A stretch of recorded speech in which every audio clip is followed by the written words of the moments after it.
If you ever hear laughter coming from underground, don't look down. Because somewhere out there, at the bottom of a rusted manhole, a girl named Carmen Winstead is still waiting. And every single person who wronged her, every one of them, was found in the exact same place, in the exact same way. Broken neck. Broken skull. No explanation. This is her story. And by the end of it, you might think twice before you ever walk over a manhole cover again. Carmen Winstead was 17 years old when her entire world was ripped apart, not by choice, but by circumstance. Her father lost his job without warning, and after weeks of searching, the only opportunity he could find was in Indiana, hundreds of miles from everything Carmen had ever known. There was no time to say proper goodbyes. There was no gentle transition. 1 month she was surrounded by her childhood friends, and the next, she was standing outside a school she'd never seen before, holding a schedule for classes that had already started weeks ago. Mid-year transfers are brutal for any teenager. Friend groups are already formed. Inside jokes are already made.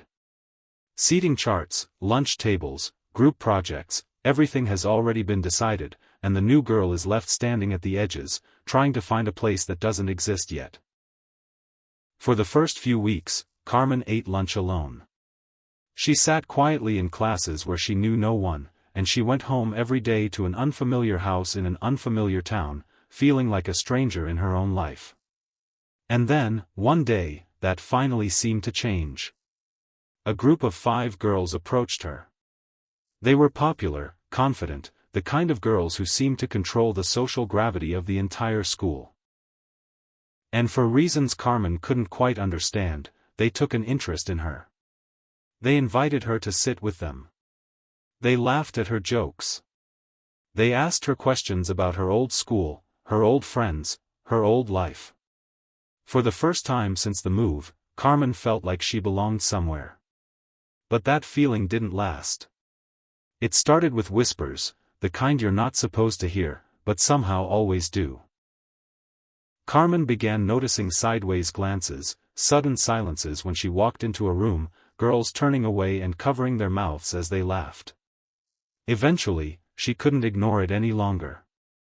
The very same girls who had welcomed her in were the ones spreading rumors about her behind her back, cruel, humiliating rumors, designed to make sure she never felt safe again. Confused and hurt, Carmen did something a lot of us wish we'd had the courage to do, she confronted them directly. She asked them, to their faces, why they were doing this. Their answer wasn't an apology.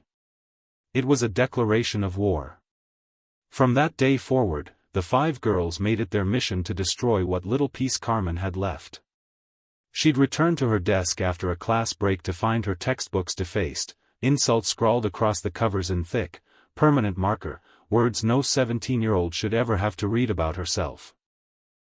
She opened her backpack one morning to find the inside coated in spoiled yogurt, ruining her notebooks, her homework, everything she'd worked on the night before. Her locker, supposedly secured with a combination lock only she knew, was forced open again and again, her belongings scattered or destroyed, as if to remind her that nowhere in this school was safe.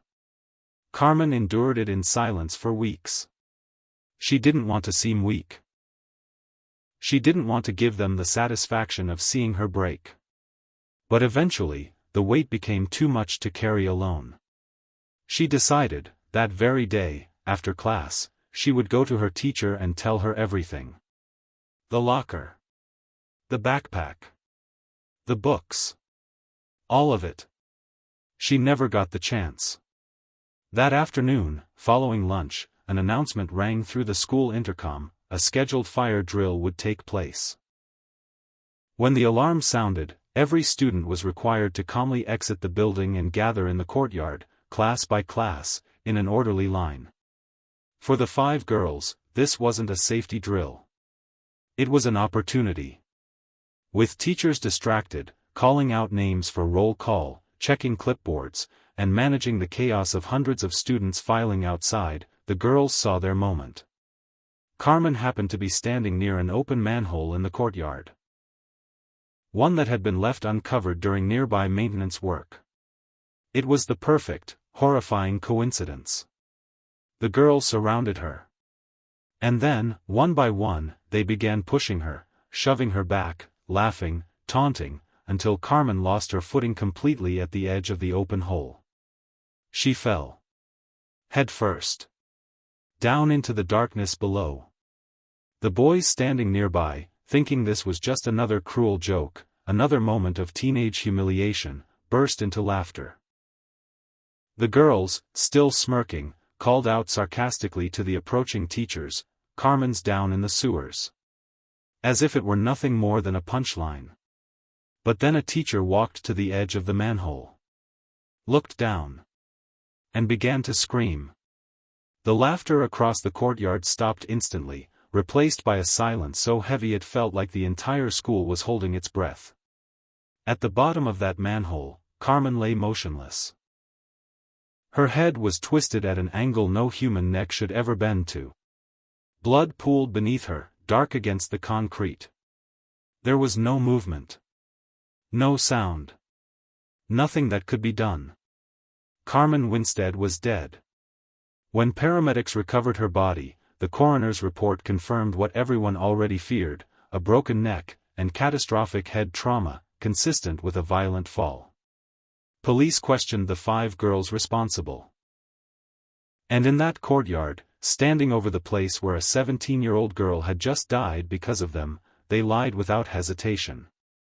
They claimed Carmen had simply lost her balance. An accident. A tragic, unfortunate accident. With no surviving witnesses willing to contradict their story, the case was closed.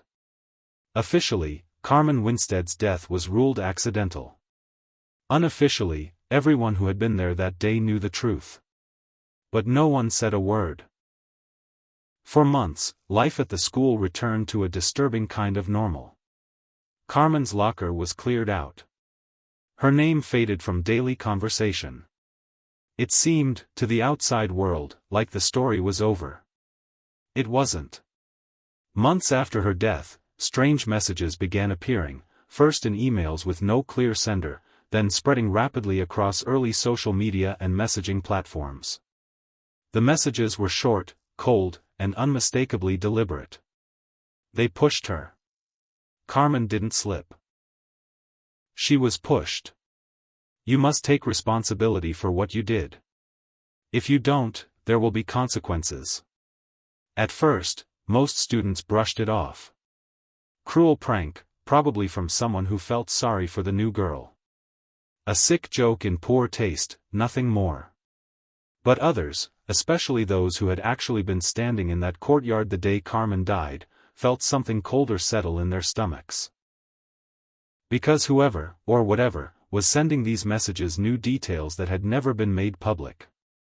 Weeks after the messages began, one of the 5 girls responsible for Carmen's death was home alone, taking a shower, when she heard something that made her blood run cold: laughter. Faint. Distant. But unmistakably coming from somewhere it shouldn't have been coming from.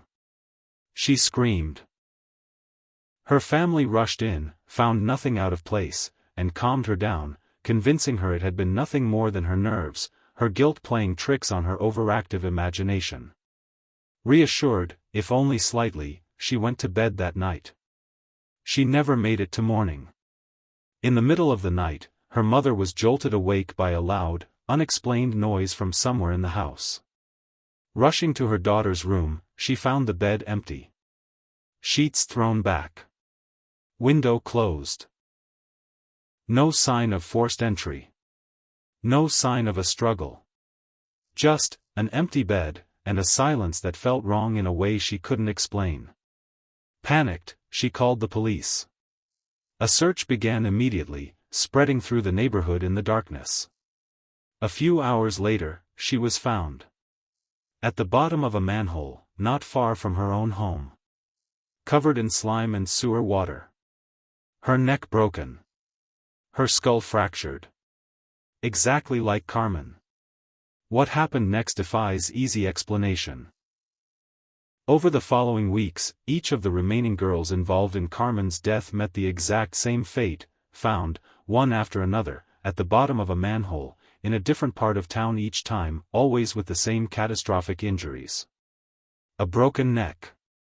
A shattered skull. No witnesses. No evidence of anyone else being present. No logical explanation for how a group of teenage girls, living in different homes, under supervision, being watched closely by frightened parents after the first death, could all end up in the same impossible place. And it didn't stop with the 5 girls who pushed her. Students who had laughed that day in the courtyard, the ones who had watched Carmen fall and treated it as entertainment, the ones who had dismissed the warning messages as an obvious hoax, began disappearing too. And each one was eventually discovered exactly the same way. At the bottom of a manhole. Broken. Silent. Gone. To this day, people say that Carmen Winstead's spirit has never rested. That her anger at what was done to her, the mockery, the isolation, the violence, and the lie that covered it all up, transformed into something that refuses to let injustice go unanswered. The legend warns that Carmen watches for cruelty. That she waits, patiently, for those who bully the vulnerable, who humiliate the weak, who laugh instead of helping. And when she finds them, there is no lock, no supervision, no distance great enough to keep them safe. Some say if you type her name into a search engine at night, alone, you might hear laughter behind you. Others say if you ever find yourself standing near an open manhole and hear a faint voice below asking for help, you should never, ever look down. Because the story of Carmen Winstead isn't just a warning about ghosts.